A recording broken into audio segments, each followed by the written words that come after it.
약속 없는 주말이 무료한 김씨. 시간이라도 때울 겸 채팅 사이트에 접속했다. 자, 그런데 어쩌다 보니 한 고등학생과 채팅을 시작하게 되었다.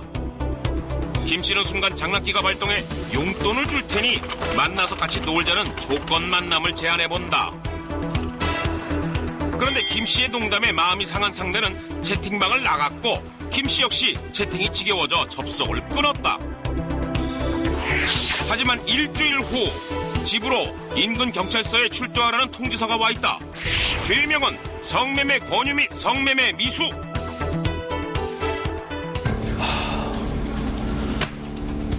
정말이지 황당해요. 제가 무슨 잘못을 했다는 건지 지난 일주일간의 기억을 더듬어봐도 도대체 제가 무슨 성매매와 연관이 있었는지 도무지 알 수가 없습니다. 제가 뭘 잘못한 건지 제발 좀 알려주세요. 네? 최근에는 상당수의 성매매가 인터넷 채팅으로 이루어지고 있는데요. 그중에 19세 미만의 아동 청소년을 대상으로 하는 경우에는 특히 성매매의 90% 이상이 인터넷 채팅을 통해 이루어지고 있습니다. 성인 대상 성매매와 아동 청소년 대상의 성매매는 처벌 대상이 되는 행위 규정도 좀 다르게 규정되어 있습니다. 지금까지는 실제로 성매매가 이루어져야 처벌이 가능했지만 2010년, 즉 올해부터는 아동 청소년 대상 성매매의 경우에는 아동 청소년의 성을 사기 위하여 아동 청소년을 유인하거나 성을 팔도록 권유하는 행위, 이러한 행위를 보통 미수행위라고 하는데요. 이러한 미수행위까지 처벌이 가능해졌습니다. 이것이 미수행위에 대해서는 처벌을 하지 않고 있는 성인 대상 성매매와 주요하게 구별되는 점이라고 할 수 있습니다. 근래에는 청소년들이 주로 이용하는 사이트에서 채팅을 하다 성매수 권유를 받았을 때 클릭 한 번만으로 신고할 수 있는 유스키퍼라는 프로그램이 가동되고 있습니다. 접수된 신고는 경찰청 사이버센터로 실시간으로 전달되며 혐의가 파악되는 대로 수사가 시작됩니다. 신고된 글의 성매매 관련성 여부를 경찰에서 판단하여 만약 그것이 성매매와 관련되었다고 보여진다면 1년 이하 징역이나 1,000만 원 이하의 벌금형에 처해지게 됩니다. 상대방에게 무심코 던진 성적 농담 한마디도 성추행이 되고 성매매 권유가 될 수 있다는 사실.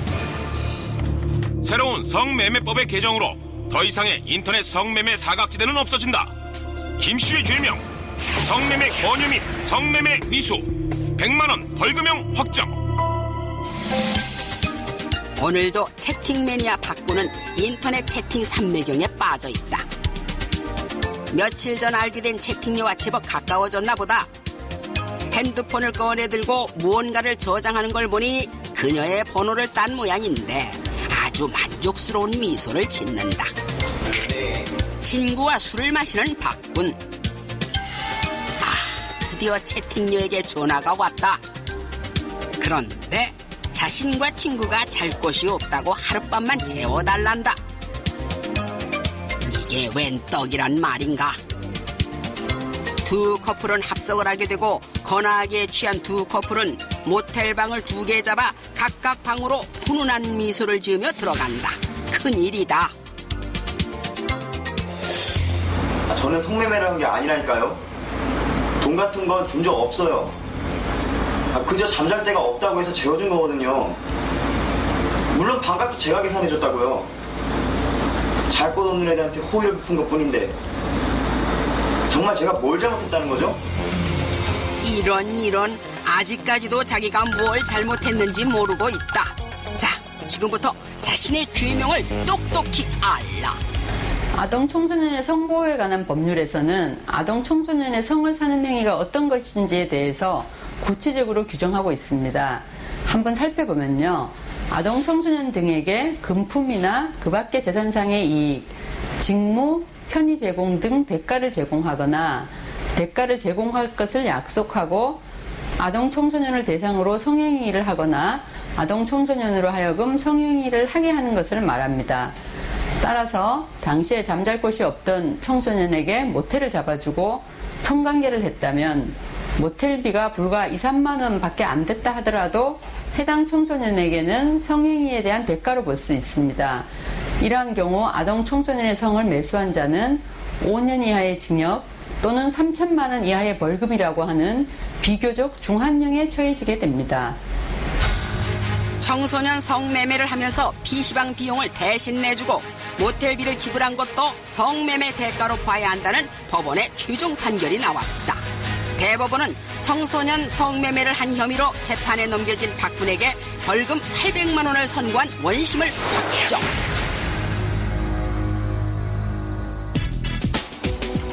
대학을 졸업하자마자 꿈에 그리던 기업에 인턴 사원으로 입사하게 된 길동씨. 인턴 3개월째에 들어서며 나날이 익혀가는 업무는 즐겁기만 하나 그에겐 말 못할 고민이 있었다. 그것은 다름 아닌 직장 상사와 함께하는 회식 자리.